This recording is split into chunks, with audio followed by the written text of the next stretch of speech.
يا مساء الخير. والله أنا ما عارف كيف أبدأ وكيف أقول، لكن اللي أقدر أقول لكم هو إنه ماني صار نصراوي. تخيلوا إنه ماني صار نصراوي. أنا ماني عارف حاليا الدوري السعودي متجه لفين. يعني مو معقول لاعبين أوروبا اللي كنا نتمنى نشوفهم على طول صاروا عندنا في السعودية. صرنا نقدر نشوفهم في أي وقت، هنشوفهم في ملاعبنا، هنشوفهم في مدننا، هنشوفهم في كل مكان.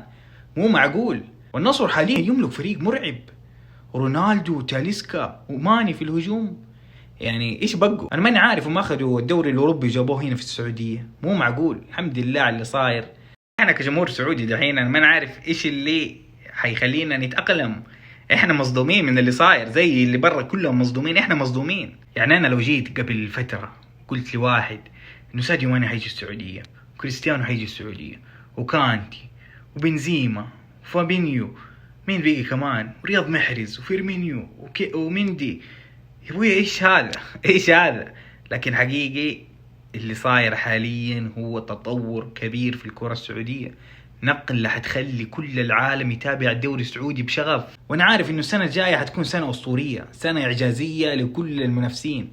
اللي هياخد بطل الدوري السنة الجاية كل العالم هيعرف عنه. اول اللي ياخد البطل ما حد دار عنه غير في السعودية، وكان ما حد مهتم شوية.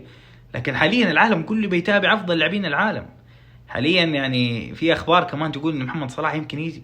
واللي يبغى يعرف ارقام ساديو ماني في الدوري الالماني ما كانت ممتازه مره، لكن تجربته في بايرن ميونخ ما نقدر نحكم عليها. يعني هو لعب في الدوري الالماني تقريبا 18 مباراه، ساهم ب 12 هدف، سجل 7 وصنع 5 اهداف. لكن انا متاكد هنا حينفجر، حنشوف دوري اسطوري، دوري اعجازي، دوري فيه نقله نوعيه من جميع الامور. احنا لسه بنستوعب.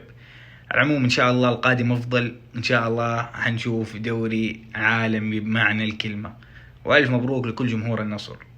ولا تنسوا اللايك والاشتراك في القناة. ان شاء الله دائما نتكلم عن الاشياء الجديدة، لانه الموضوع الحين صاير خارج عن السيطرة. ما نعرف المرة الجاية حتكلم على مين، ومين اللاعب الجديد، مين تتوقع من جد اللاعب الجديد، وهل تتوقع محمد صلاح يجي للاتحاد؟